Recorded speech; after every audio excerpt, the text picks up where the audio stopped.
Ikaw nga magbukas, ma'am. Ba't di ko mabuksan? Eh, the password po to eh.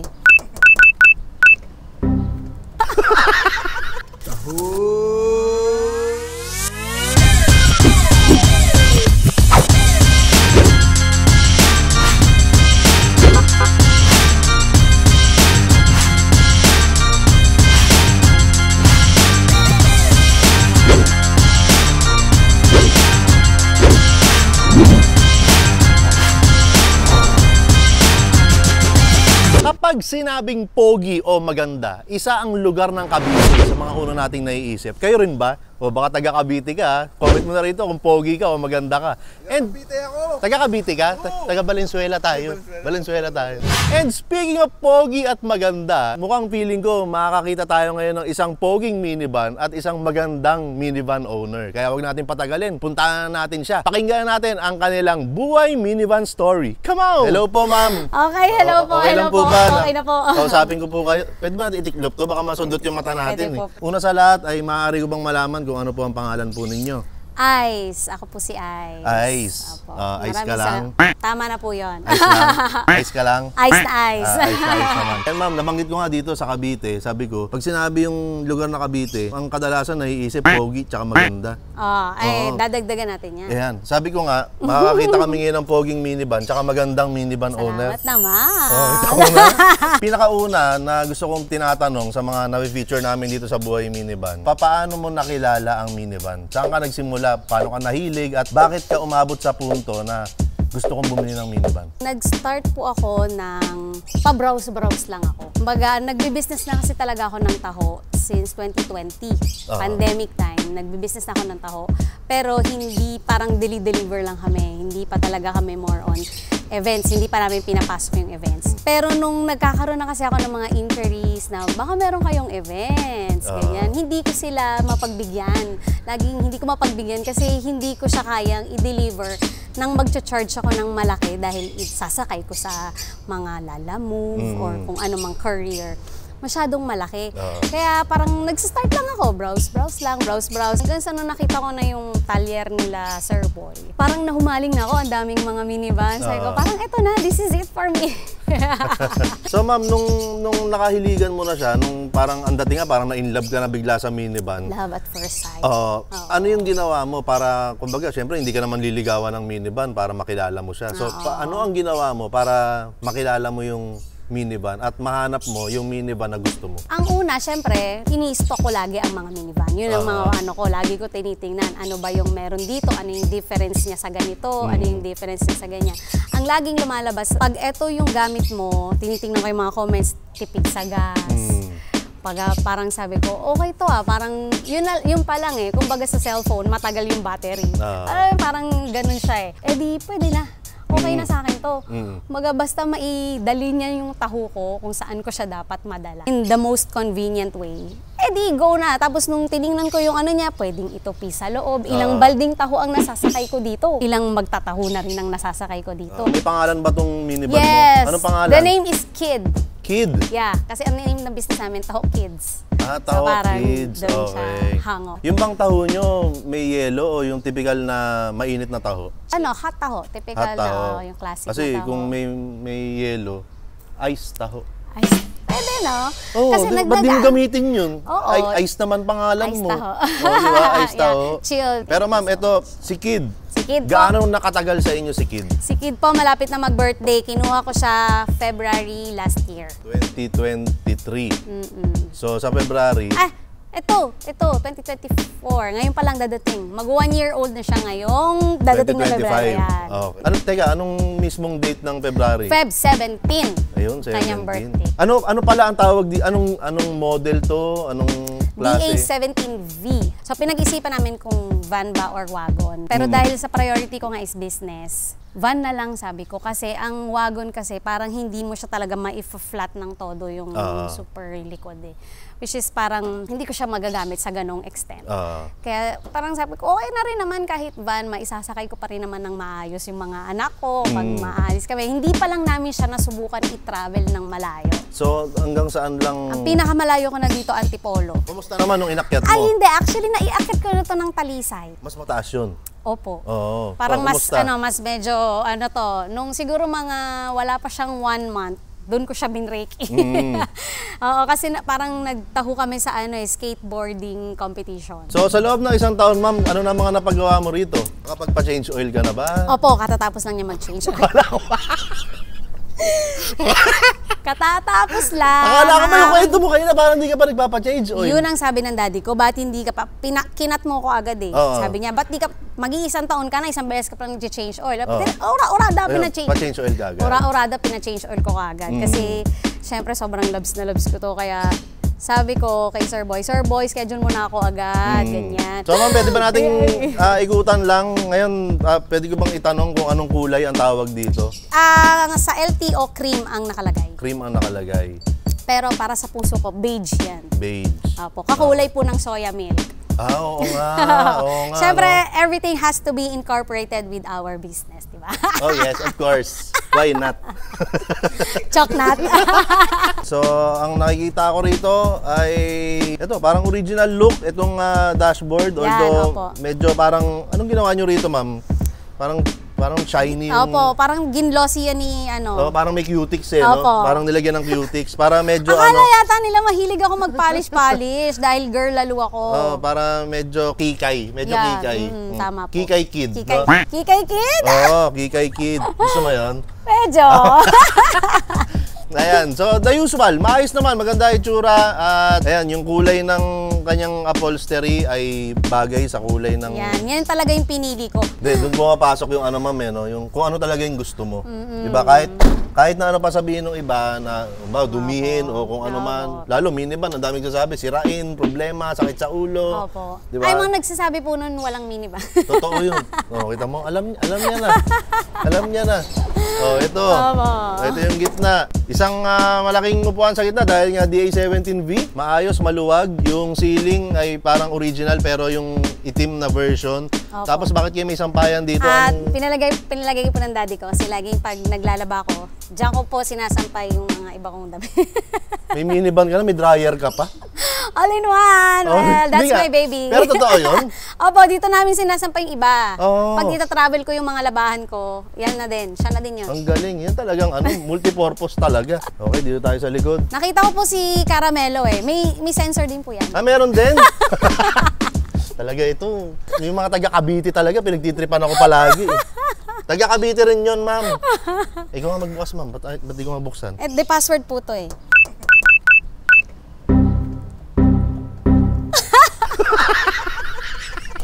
Kaya? Ikaw na, yung password. Okay. Password. Pinipindot po yan. Yun. Uy, ang galing, may password. Ayun, bagay pa rin. Meron kayong upuan na compartment din. Pwede ko ba silipin kung ano laman ito? Wala bang mga labahan dito? Sige po. Walang labahan? Wala. Walang labahan. Tingnan natin. Wala kang labahan, pero mga damit. At least bagong laba. Okay? Tapos tingnan natin ito isa. Ayan po, mga kay kid na yan. Oo, mga pangangailangan. Tapos ma'am, ito, bakit kayo may table dyan? Kasi po nagtataho kasi kami, so yan ang table namin sa taho. Nilalabas ko siya. Tapos, dun ko na nilalagay yung mga flavors, yung mga banners ko, and all. Ano ang naging ambag ni Kid sa personal mong buhay at sa business mo? Kasi ang laking naging tulong niya sa amin dahil nakaka-receive na ako or nakakatanggap na ako ng mga tawag for events. Kumbaga, na-accommodate ko na sila. Kaya ko nang i-accommodate yung mga inquiries ko for events, kahit saang lupalop.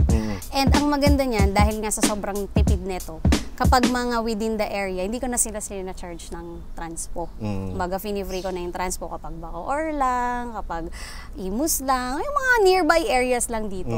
Kasi alam naman natin kung anong kayang konsumo lang ng gasolina nito eh, di ba? Ang 1,000 ko nga parang 2 weeks ko eh. Saan ako nakakarating. Saan ako nakakarating noon. Kaya sabi ko, para lang din tayong nakamotor. Ang change oil ko nito, tatlong tawag yun? Yung ganun. Charades to. Yung may ganon. Bote. Yan, 3 bote. Bote lang pala, pinahulaan mo pa?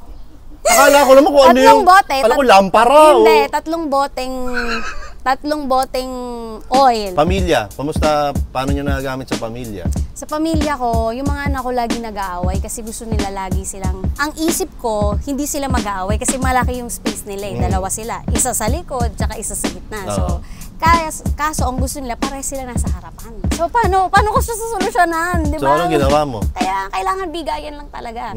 Pagpapunta, aircon. Pagpa-uwi, hindi na aircon. Ganun lang. Siguro magaling ka magbenta, no? Ako ba? Oo. Hindi. Sakto lang. Yung ganito kadaldal, tapos napaka-animated magkwento. Yung gano'n. Oo, Nabubudol na ba kita? Oo, parang gusto ko na mag-book ng event. Go! Ang dami mo nang kinuwento na ambag sa atin ang minivan, ambag sa'yo ni Kid, nakakatulong siya sa'yo sa trabaho, sa pamilya. Pero sa kabila ng lahat ng yon, alam mo na kung saan ako papunta. Ang daming hindi naniniwala sa minivan, ayaw nila ng minivan, nagdadalawang isip sila kung kukuha sila ng minivan. Ngayon ma'am, kung bibigyan kita ng pagkakataon, nakausapin yung mga nagdadalawang isip, tatayo na ako, bahala ka dyan. Kausapin mo sila, anong masasabi mo sa kanila? Alam niyo po, nung ako nagsasasakyan nung unang panahon, hindi ko nababanggitin kung anong brand kasi medyo luxury. Just pag in-start ko pa lang yung makina ko, automatic lilipad na agad 500 pesos ko. Ganun siya. Ganun siya kamahal kapag nagsasasakyan ka. Ngayon, eto, kahit dyan lang ako sa kanto pupunta, okay lang sa akin. Kahit magsasakyan ako or ano, talagang parang wala. Parang feeling ko nga tubig yung ginagamit namin dito. Ganon. Taho, hindi ba taho yung ginagamit nyo? Soya milk. So, ganun siya eh. Sobrang fuel efficient. And yung pinaka-purpose niya sa amin is to, alam mo yon, ang dami naming nakikreate na bonding ng family. Dahil meron kaming sasakyan. Iba yung connection na nabibuild niya sa amin. And kapag may mga family gatherings kami na, sige tara, ang dali naming umuo sa mga gatherings. Kasi hindi nagiging problem kung paano tayo pupunta doon, mag-grab na naman pa tayo o ano. Basta yung minivan namin, si Kid, part na siya ng aming family. So, kaya nga, si-celebrate pa rin namin yung birthday niya. Kaya... Ba't parang naiiyak ka, ma'am? Hindi. Hindi, parang naramdaman ko eh. Naramdaman ko yung sinabi niya eh, na parang, yun nga, part na ng family. Kumbaga, tinutulungan ka niya, di ba, sa trabaho. Iniingatan niya yung pamilya mo. So, hindi at saka kakausapin mo siya. Totoo Kakausapin mo siya, pupunta tayo doon, maging safe tayo, safe lang tayo, ganyan. Sumasagot ba si Kid? Nabusina minsan. Nabusina mag-isa?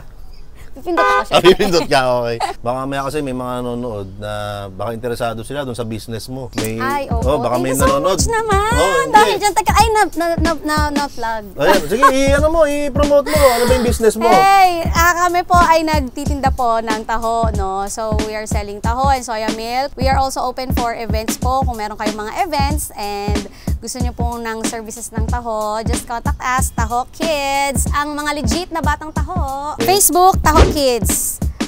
TikTok, nandun na rin kami. Sa TikTok na rin kayo? Tumi-TikTok na rin kami. Oo, kaya pala content creator. Asan pala yung cellphone? Iniwan mo doon yung cellphone mo. Teka lang, babalikan ko. Picture. Ito yung cellphone mo. Ayan, habang kinuha kami yung cellphone mo, ma'am, nandito na tayo sa part kung saan may binibigay ako doon sa mga ini-interview ko. Teka lang, wala pa. Kukunin ko muna. Okay po. Andito lang kay Kid.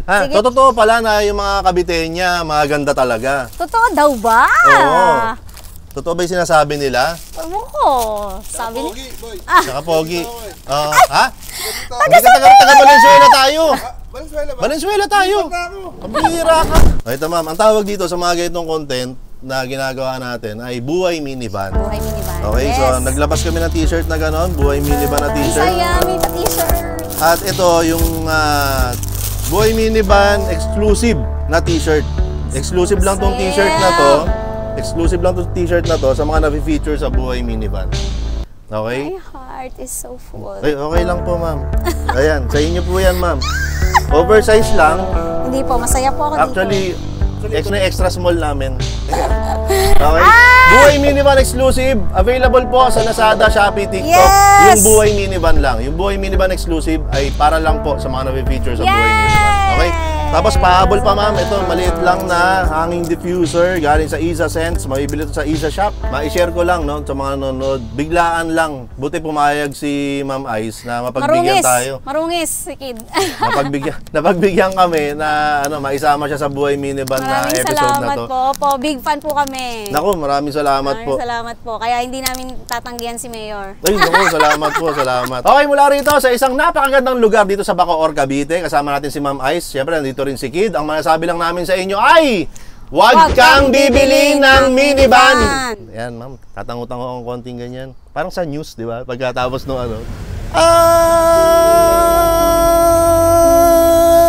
At isa namang kwento ng Buhay Minivan ang ating nasaksihan.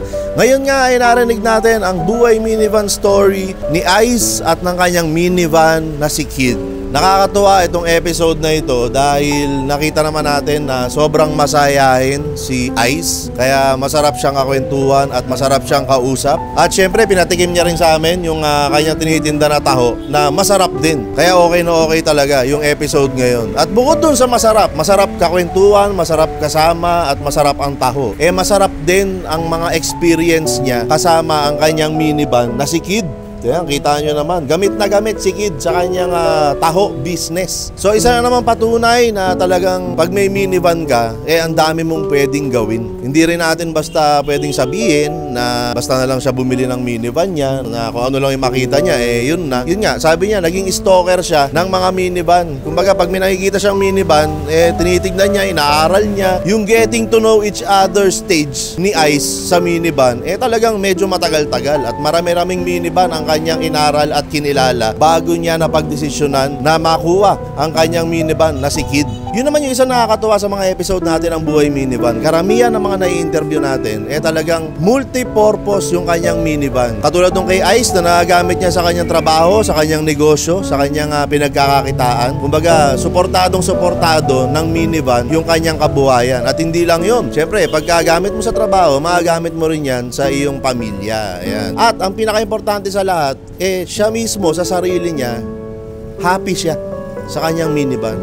Diba? Importante yun na kung ano yung meron ka, pagyamanin mo at maging masaya ka. Talagang susulitin mo yung bawat saglit at bawat pagkakataon na magagamit mo sa iyong trabaho, sa iyong pamilya at sa iyong self-satisfaction. Diba? Yung minivan na meron ka. Ayan. Kaya doon pumapasok yung pagiging sulit ng kahit na anong bagay na binibili natin. Kailangan happy tayo. Ayan. At hindi ko alam kung aabot pa to ngayong 2024. Pero, Happy New Year sa inyo. Sana sa 2025 ay magkakasama pa rin tayo. Mas marami pa sanang minivan ang ating ma-feature dito sa mga episode natin na Buhay Minivan. Kung ano man yung naging katayuan natin ngayong 2024, sana ay mas higitan pa natin. Kumbaga, lagi tayong mag-i-improve. Lalo na ito, may papasok nga na bagong taon. So, importante na lagi nating iniisip, ano ba yung mga improvement sa sarili ko? Ano ba yung mga improvement sa trabaho ko? Ano ba yung mga improvement sa pamilya ko? Sa environment ko na pwede akong mag-ambag. Tapos, kung gusto niyo na ma-feature kayo dito sa Buhay Minivan episodes, wala kayo ibang dapat gawin kundi mag-comment dito sa video na to o di kaya, mas mabilis, mag-message na kayo sa aking Facebook page para mapag-usapan na natin kung paano, kailan mangyayari ang ating pagkikita para makapag-shoot naman tayo ng Buhay Minivan episode na kayo naman ang magkukwento. Siyempre, welcome dito lahat. Basta meron kang minivan, interesado ka sa minivan, nagbebenta ka ng minivan, gumagawa ka ng minivan o nagagamit mo ang minivan sa iyong buhay at kinabubuhay, pwede kayo ma-feature dito sa mga episode natin na Buhay Minivan. Tapos yung mga pinamigay natin na t-shirt, nasa aprobado yan. Lazada, Shopee, TikTok. Yan, pwede nyo puntahan yan para umorder na rin kayo para hindi kami lang ang meron, di ba? Kaya nga merong Buhay Minivan exclusive. Yun yung exclusive para sa mga na-feature sa Buhay Minivan. Tapos meron ding Buhay Minivan t-shirt na available para sa lahat. Check out nyo na yan para meron din kayo. Okay? So this has been another episode of Buhay Minivan mga kaibigan. Ako pa rin po si Mayor TV at nandito pa rin po ako sa harap ng Isa Snack kung saan nag-offer kami ng 100 pesos unlimited siomai rice. Wala akong kasama rito. Kita nyo naman, nakatayo lang yung camera. Ang kasama ko rito ay ito si YT. Ayan, ito kasama natin ngayon si YT. Tapos si Bukbuk ay nandoon. At ang masasabi ko lang sa inyo, kahit ako lang mag-isa ay huwag kang bibili ng minivan! Happy New Year sa inyo lahat! Sana may mga kasunod pa to. Ayan, ang dami kong i-upload sana. Kaso, ayun, nagka-delay tayo. Pero babangon tayo ulit. Lalo na ngayon, pagpasok ng 2025. Outro mo na yan! Sisi!